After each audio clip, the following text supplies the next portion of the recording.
Hello friends. इस video में हम लूप टेम्पलेट वर्कफ्लो एजेंट को डिटेल में एक्सप्लोर करेंगे। लूप वर्कफ्लो एजेंट अपने सब एजेंट्स को एक स्पेसिफाइड नंबर में लूप में आइटरेट करता है या फिर तब तक आइटरेट करता है जब तक कि टर्मिनेशन कंडीशन मेट ना हो जाए। लूप टेम्पलेट वर्कफ्लो एजेंट को हम लूप एजेंट क्लास की हेल्प से इंप्लीमेंट करते हैं।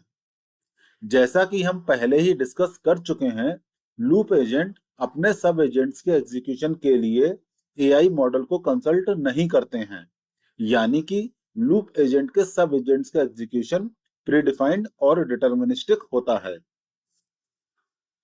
यहाँ पर नोट करने वाली बात यह है कि लूप एजेंट में मेंशन किए गए सब एजेंट्स एआई पावर्ड एजेंट हो सकते हैं या नहीं भी हो सकते हैं, बट इन सब एजेंट्स का overall execution ultimately loop agent object ही मैनेज करता है।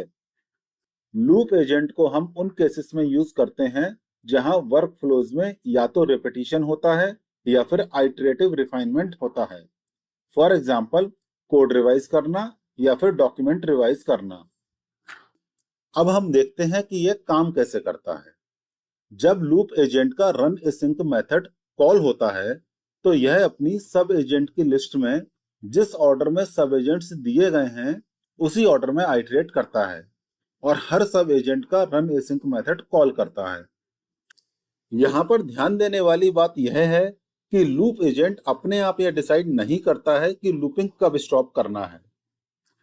इनफाइनाइट लूपिंग को प्रिवेंट करने के लिए हमें टर्मिनेशन मैकेनिज्म इंप्लीमेंट करना होता है और इसके लिए कुछ कॉमन स्ट्रेटजीज हम यूज कर सकते हैं। टर्मिनेशन मैकेनिज्म की स्ट्रेटजीज डिस्कस करने से पहले हम लूप एजेंट का एग्जीक्यूशन फ्लो डायग्राम देख लेते हैं। जैसा कि हम इस डायग्राम में देख सकते हैं, हमारे लूप एजेंट में 4 सब एजेंट्स हैं। जब लूप एजेंट का रन एसिंक मेथड कॉल होता है, तो यह अपने सब एजेंट्स की लिस्ट को दिए गए ऑर्डर में आइटरेट करता है और हर सब एजेंट का रन एसिंक मेथड कॉल करता है। यहाँ पर ध्यान देने वाली बात यह है कि जब तक पिछले सब एजेंट का एग्जीक्यूशन कंप्लीट नहीं हो जाता, तब तक हमारे नेक्स्ट सब एजेंट का एग्जीक्यूशन स्टार्ट नहीं होता है।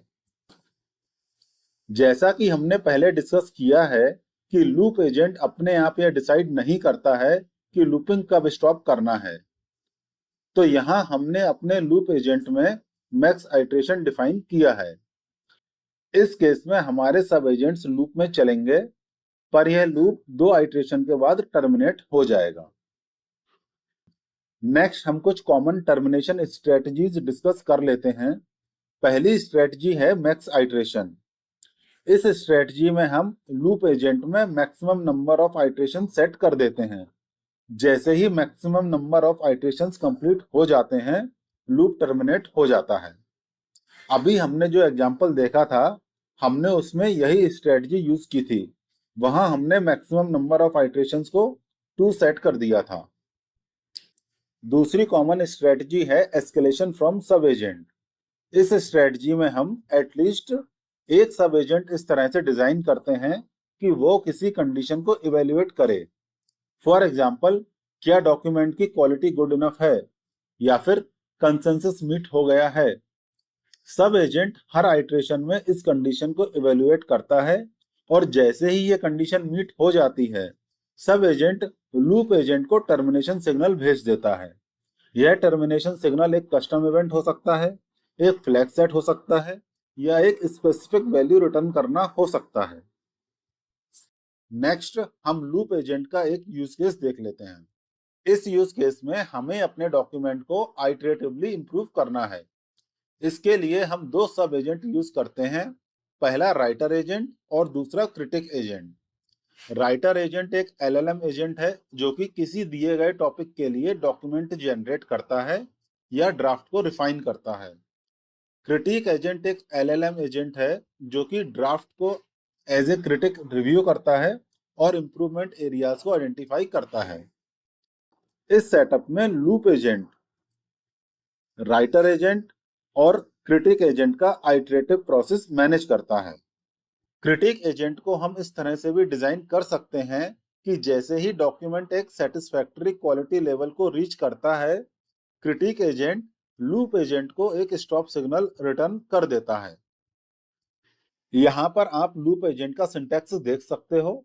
जब हम लूप एजेंट को डिफाइन करते हैं तो हम सब एजेंट्स की लिस्ट में अपने सब एजेंट को एक पर्टिकुलर ऑर्डर में मेंशन करते हैं, और टर्मिनेशन के लिए अगर हमें मैक्स आइटरेशन सेट करना है तो वो हम यहाँ पर ही सेट कर सकते हैं।